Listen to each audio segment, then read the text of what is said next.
2 Raja-Raja pasal 21 ayat 1-26. Manasye Raja Yehuda.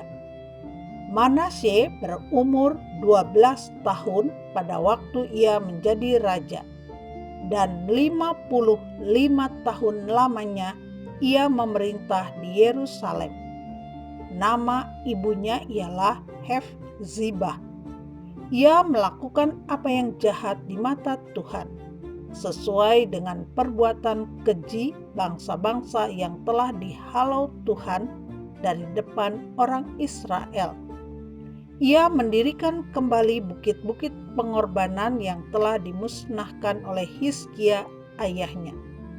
Ia membangun mesbah-mesbah untuk Baal, membuat patung Asyera seperti yang dilakukan Ahab, raja Israel, dan sujud menyembah kepada segenap tentara langit dan beribadah kepadanya. Ia mendirikan mesbah-mesbah di rumah Tuhan. Walaupun sehubungan dengan rumah itu, Tuhan telah berfirman, "Di Yerusalem aku akan menaruh namaku." Dan ia mendirikan juga mesbah-mesbah bagi segenap tentara langit di kedua pelataran rumah Tuhan. Bahkan ia mempersembahkan anaknya sebagai korban dalam api, melakukan ramal dan telaah, dan menghubungi para pemanggil arwah dan para pemanggil roh peramal. Ia melakukan banyak yang jahat di mata Tuhan, sehingga ia menimbulkan sakit hatinya. Ia menaruh juga patung Asyera yang telah dibuatnya dalam rumah. Walaupun sehubungan dengan rumah itu, Tuhan telah berfirman kepada Daud dan kepada Salomo anaknya, "Dalam rumah ini dan di Yerusalem yang telah kupilih dari antara segala suku Israel, aku akan menaruh namaku untuk selama-lamanya.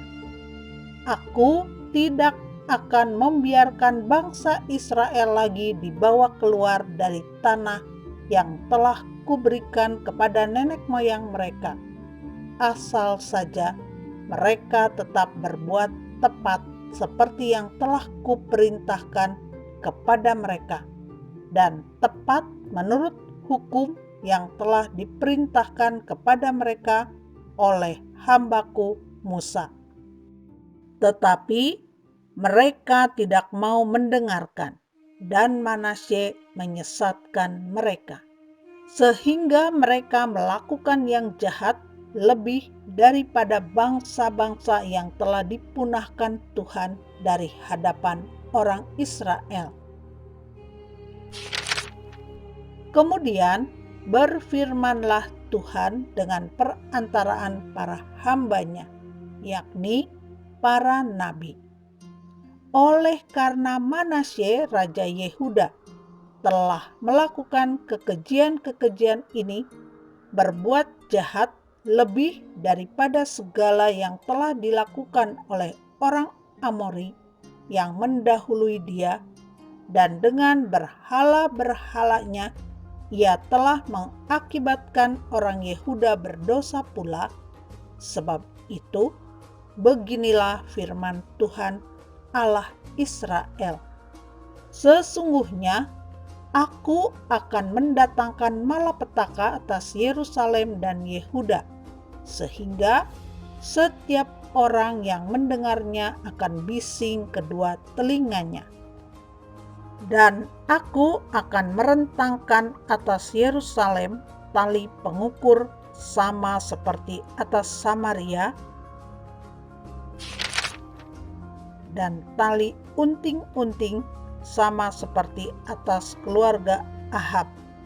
Dan aku akan menghapuskan Yerusalem seperti orang menghapus pinggan, yakni habis dihapus, dibalikan pula menungging.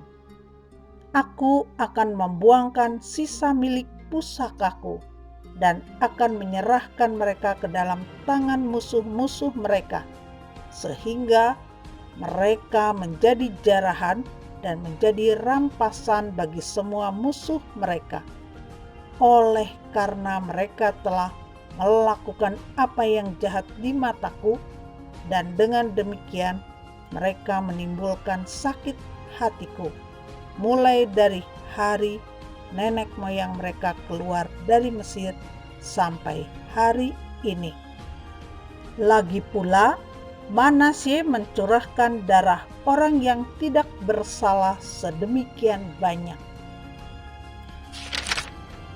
hingga dipenuhinya Yerusalem dari ujung ke ujung, belum termasuk dosa-dosanya yang mengakibatkan orang Yehuda berdosa pula dengan berbuat apa yang jahat di mata Tuhan. Selebihnya dari riwayat Manasye, segala yang dilakukannya dan dosa-dosa yang diperbuatnya, bukankah semuanya itu tertulis dalam kitab sejarah raja-raja Yehuda? Kemudian Manasye mendapat perhentian bersama-sama dengan nenek moyangnya, dan ia dikuburkan di taman istananya di Taman Usa. Maka Amon anaknya menjadi raja menggantikan dia. Amon, raja Yehuda. Amon berumur 22 tahun pada waktu ia menjadi raja, dan 2 tahun lamanya ia memerintah di Yerusalem. Nama ibunya ialah Mesulemet binti Harus dari Yotba. Ia melakukan apa yang jahat di mata Tuhan, seperti yang telah dilakukan Manasye ayahnya. Ia hidup sama seperti ayahnya dahulu, sambil beribadah kepada berhala-berhala yang disembah oleh ayahnya, dan sujud menyembah kepada mereka. Ia meninggalkan Tuhan, Allah nenek moyangnya, dan tidak hidup menurut kehendak Tuhan. Dan pegawai-pegawai Amon mengadakan persepakatan melawan dia dan membunuh raja di istananya. Tetapi rakyat negeri itu membunuh semua orang yang mengadakan persepakatan melawan Raja Amon, dan rakyat negeri itu mengangkat Yosia anaknya menjadi raja menggantikan dia. Selebihnya dari riwayat Amon, apa yang dilakukannya, bukankah semuanya itu tertulis dalam kitab sejarah raja-raja Yehuda? Kemudian ia dikuburkan dalam kuburnya di Taman Usa. Maka Yosia anaknya menjadi raja menggantikan dia.